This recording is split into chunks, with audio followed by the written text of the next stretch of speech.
असा नांगर घालीन ना.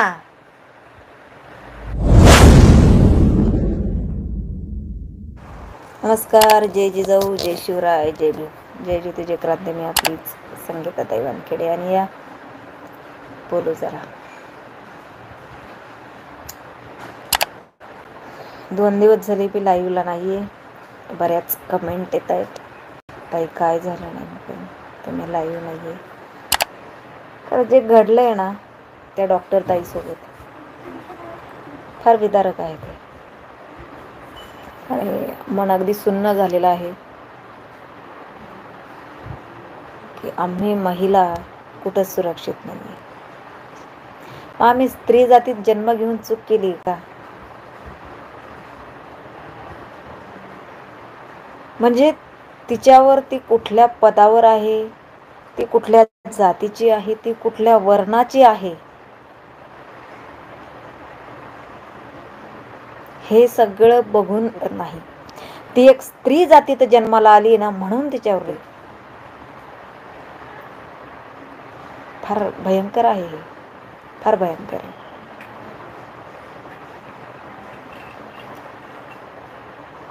काय स्वप्न तिने बघितले असतील येणाऱ्या भविष्याचे. तिच्या आई वडिलांनी तिला डॉक्टर फील्ड मध्येच का टाकलं असेल, त्याच्याही मागचं काहीतरी रिझन असेल की इथे माझी मुलगी सुरक्षित राहील. डॉक्टरी पेशा म्हणजे कसा आहे, लोकांचे जीव वाचवणारा. इथे तर तिच्यासोबत कुणी असं अनैतिक कृत्य करणार नाही, परंतु खरंच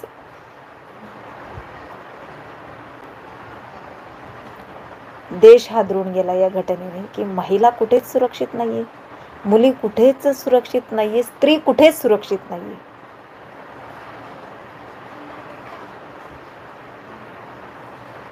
आणि वस्तीच्या शरीराचे लोचके तोडून खाण्यासाठी तयारच आहेत प्रत्येक ठिकाणी. कुठेच ती सुरक्षित नाहीये.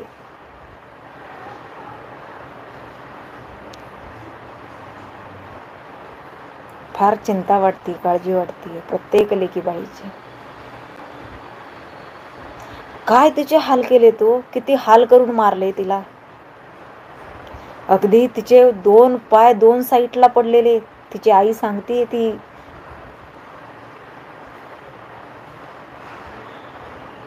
ऐकवत सुद्धा नाही, ऐकवलंही जात नाहीये. तिच्या आईला सल्यूट की ती इतक्या धैर्याने मीडिया समोर उभं राहून ती सांगते. आणि शिवाय खरं राग तर या व्यवस्थेचा येतो की तिच्यावर झालंय, तिचे हाल हाल करून मारण्यात आलं आणि तिच्या घरी फोन करून काय सांगतायत, तिने सुसाईड केलं. का? कशासाठी? कारण काय? विचार करा तुम्ही. ह्याच घटना दररोज दाबल्या जात आहेत. आज फक्त तिलाच तिचीच घटना दाबली अशातला भाग नाहीये. कुठं समाज दाबतोय, कुठं आई वडील हे झाकून ठेवतायत. तिच्यासोबत घडलं असेल तर समाजाच्या धाकाने किंवा कुणाला तरी वाचवायचं असतं म्हणून. म्हणजे प्रत्येक ठिकाणी तिच्यावर होणारा अत्याचार हा झाकण्यात मध्ये येतोय, झाकण्याचा प्रयत्न करण्यात येतोय. त्याचं कारण का?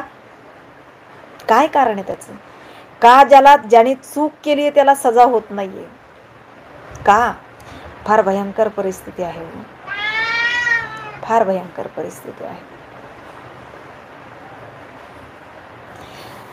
आता इथे विषय काय चालू आहे आणि मला जरांगेचे कार्यकर्ते काय कमेंट करतायत बघा. फार याच्यात बुद्धीची किवच. हे तर ना तिचा जो ज्याने केलाय ना त्यांच्या जातीची लोक, जरांगेचे कार्यकर्ते आणि जरांगे हे लोक, यांच्या डोक्यातही तेच आहे. महिला म्हटलं ना की तिचं वस्त्र हरणच करायचं. हे तर इतके नीच प्रवृत्तीचे माणसं आहेत ना, हा जरांग्या आणि त्यांनी पाळलेली त्याची ती गुंड नीच बेवडी मंडळी. हे पण कुठल्याही महिलेला सोडणं. माझ्यावर तर टपूनच आहेत. कुठं सापड फक्त तुझी कशी चिरफाड करतोय आम्ही. पण भिकाऱ्यांना तुम्हाला एकच सांगते मी, जरांगे आणि त्याचे लाळचाटे बेवडी गँग मंडळी ही संगीता वानखेडे, एवढं लक्षात ठेवा. अशी तुमची सुन्नत करीन कोपरापासून डोपरापर्यंत की तुम्हाला साडी घालूनच चौकात उभी करीन. माझ्या नका नादी लागू तुम्ही.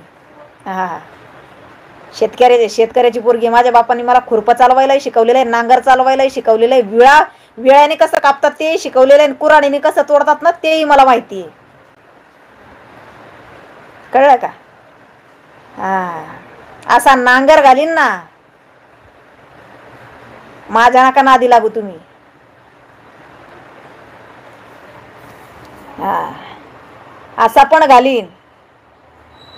अरे तुम्ही तेच वाट बघून येत रे जरांगीचे कार्यकर्ते. तुम्ही आया बहिणींना सोडत नाही तुमच्या. तुम्ही तुमच्या आया बहिणी सुरक्षित नाही, कारण ते सगळे सोयरे आहेत ना तुमचे.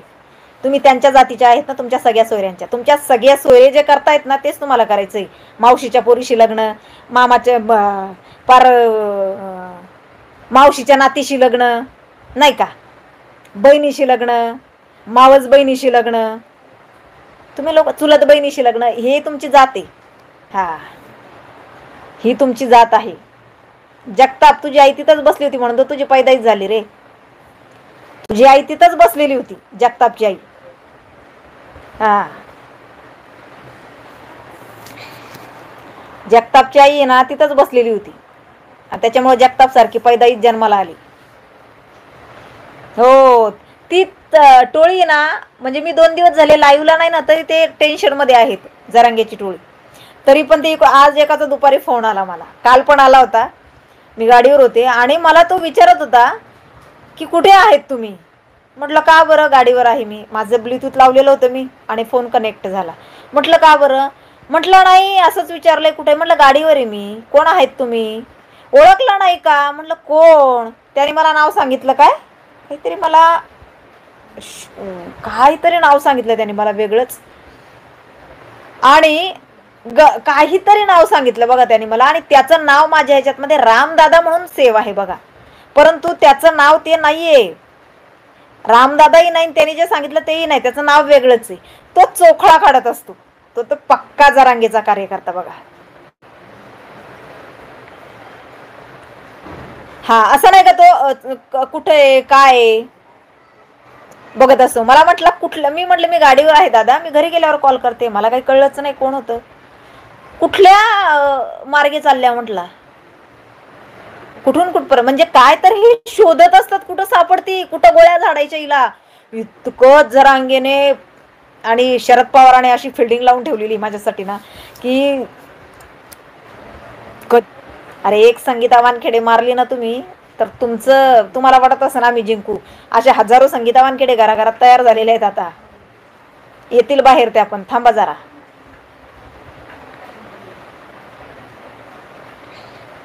अगदी बरोबर, मोक्का लावायची, मोक्का लागणारच यांच्यावर. 2 दिवस झाले मी लाईव्हला नाही ना, यांच्या डोक्यात मध्ये किडे वळवायला लागलेत. काय करायला लागली दिसत नाहीये 2 दिवस झाले, काय ज्या डोक्यात काय चाललंय.